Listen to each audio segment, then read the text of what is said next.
Look at this. Millions of people across the country march. खबर निकल कर आ रही है अमेरिका से। यूएस के प्रेसिडेंट ट्रंप ईरान को लेकर आए दिन बड़ी बड़ी डींगे मारते हैं, लेकिन ये नहीं बताते कि उनके देश में लोग उन्हीं के खिलाफ हो गए हैं। खबरें हैं कि अमेरिका के बहुत से शहरों में लोग ट्रंप के खिलाफ सड़कों पर उतर आए हैं। नो किंग्स नाम से ट्रंप के खिलाफ पूरे अमेरिका में बड़े पैमाने पर प्रोटेस्ट हो रहे हैं।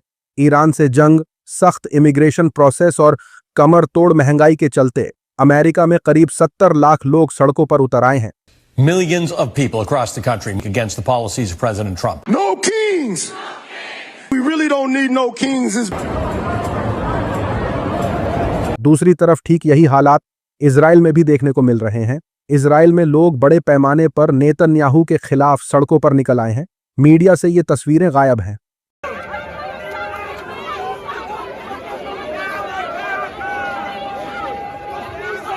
सोशल मीडिया पर चल रहा है कि इजराइल के कई शहरों में जंग के खिलाफ जबरदस्त प्रोटेस्ट हो रहे हैं। मगर देखिए, नेतन्याहू अपने ही लोगों पर किस तरह सख्ती कर रहा है। कहा जा रहा है कि हामिला औरतों तक को नहीं बख्शा गया। क्या उसकी इस सख्ती की कोई हद भी है? साथ ही साथ लोगों ने कहा, ट्रंप ने सोचा था खामेनेई को खत्म करते ही ईरान में लोग सरकार के खिलाफ सड़कें भर देंगे और ईरान में रेजिम चेंज होगा। उल्टा हुआ। फिलहाल ट्रंप के खिलाफ लोगों ने सड़कें भर दी हैं और सत्ता बदलने की मांग कर रहे हैं। अगली अपडेट हैरान कर देने वाली है। ईरान ने 20 और पाकिस्तानी जहाजों को स्ट्रेट ऑफ हॉर्मुज से गुजरने की इजाजत दे दी। इसकी जानकारी पाकिस्तान के विदेश मंत्री इशाक डार ने दी है। अमेरिका के राष्ट्रपति डोनाल्ड ट्रंप ने ट्रूथ सोशल के अपने अकाउंट से डार के इस पोस्ट को शेयर किया है। ईरान सरकार की इजाजत देने पर रोजाना हॉर्मुज से 2 पाकिस्तानी जहाज गुजरेंगे।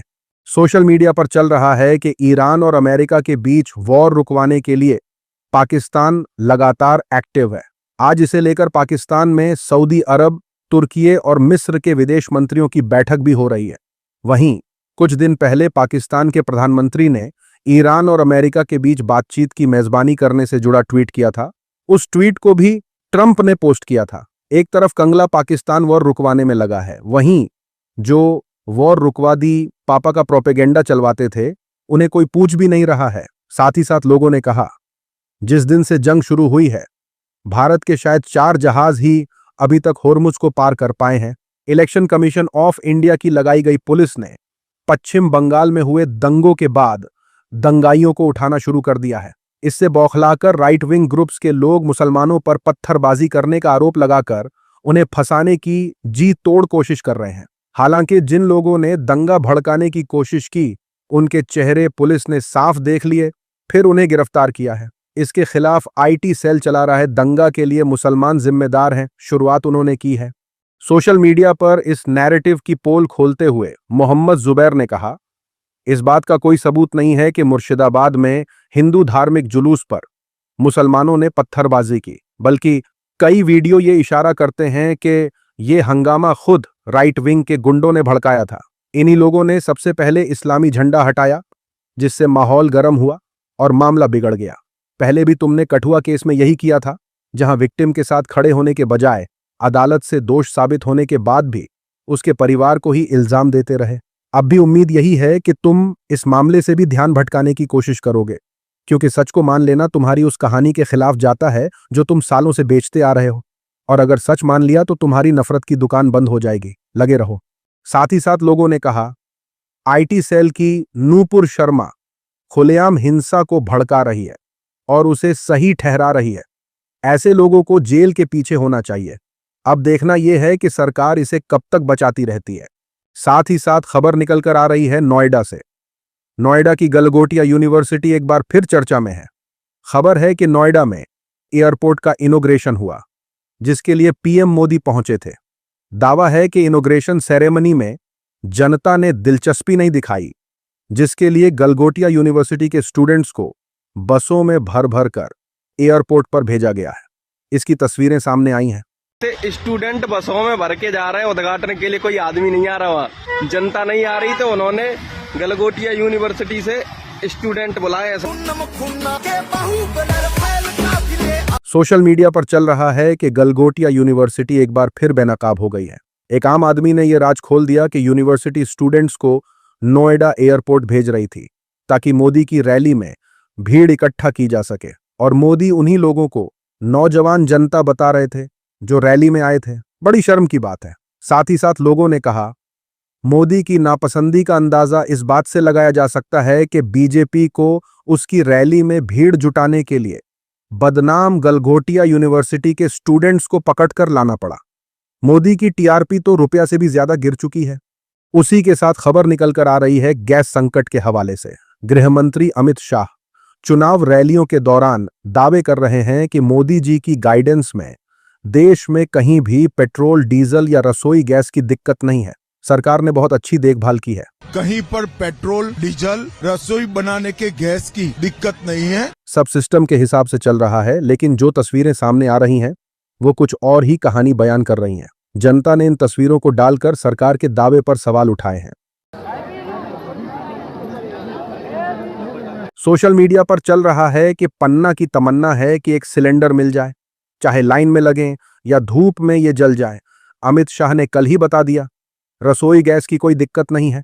इसके बाद भी मध्य प्रदेश के पन्ना में देशद्रोही जनता सिलेंडर की लाइन में लगी है। मुझे तो ये साजिश लगती है।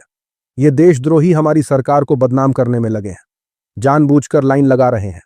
साथ ही साथ लोगों ने कहा, ये लोग नाले से गैस बनाकर सिलेंडर में भरकर एजेंसी पर जमा करने आए हैं ताकि देश के दूसरे हिस्सों में गैस की कमी पूरी हो सके। साथ ही साथ खबर निकलकर आ रही है यूपी के कानपुर से। वाराणसी की रहने वाली एक लड़की कानपुर अपने रिश्तेदारों से मिलने पहुंची, लेकिन रास्ता भटक गई। बहुत घूमने के बाद भी उसे रास्ता नहीं मिला। रात ज्यादा हो चुकी थी तो एक गेस्ट हाउस के मालिक पदम त्रिपाठी ने रात निकालने के लिए रूम ऑफर किया। कहा कि लड़की हो इसलिए मदद कर रहा हूं। दावा है कि पदम त्रिपाठी ने अपने 2 दोस्तों निहाल सिंह और बिल्लू को बुला लिया और गंभीर अपराध को अंजाम दिया। लड़की की शिकायत पर पुलिस ने तीनों आरोपियों को गिरफ्तार कर लिया है। इन तीनों आरोपियों की तस्वीर भाजपा नेता अभिजीत सांगा के साथ सामने आई है। भाजपा नेता ने सफाई में कहा है कि तस्वीर तो कोई भी खिंचवा सकता है, लेकिन आरोपियों को सजा मिलनी चाहिए। सोशल मीडिया पर चल रहा है कि कोई हैरानी की बात नहीं, अगर दरिंदा भाजपा से ताल्लुक रखता हो तो ऐसी चीजें आम हो जाती हैं। जरा गोदी मीडिया को बता दो कि अगर आरोपी मुसलमान होता तो खुद प्रधानमंत्री भी फौरन हरकत में आ जाते। साथ ही साथ लोगों ने कहा, अब कोई बुलडोजर नहीं चलेगा क्योंकि वो तो सिर्फ दूसरे धर्म के लिए ही लाया गया है। उसी के साथ ये खबर देखिए, टीवी 9 का पत्रकार मनीष झा इजराइल जाता है जंग के हालात को कवर करने के लिए, लेकिन उसे वहां की लोकल लेडी घेर लेती है। पूछती है कि तुम इंडिया से हो? पत्रकार कहता है जी बिल्कुल। इस पर इजरायली लेडी कहती है कि इंडिया के लोग इजराइल को इतना हेट क्यों करते हैं? मेरे इंस्टाग्राम पर इंडिया के लोग कितने नफरती कमेंट्स करते हैं, आपको अंदाजा है? आईटी सेल की हरकतों को डिफेंड करने के लिए यह पत्रकार फौरन मुसलमानों का नाम ले देता है। कहता है कि इंडिया के लोग इजराइल से नफरत नहीं करते, कुछ मुसलमान होंगे जो नफरती कमेंट्स करते होंगे। इतना कहने के बाद यह पत्रकार और इसका साथी वहां से भाग जाते हैं। इसका वीडियो सामने आने के बाद लोग मनीष को कॉल आउट कर रहे हैं।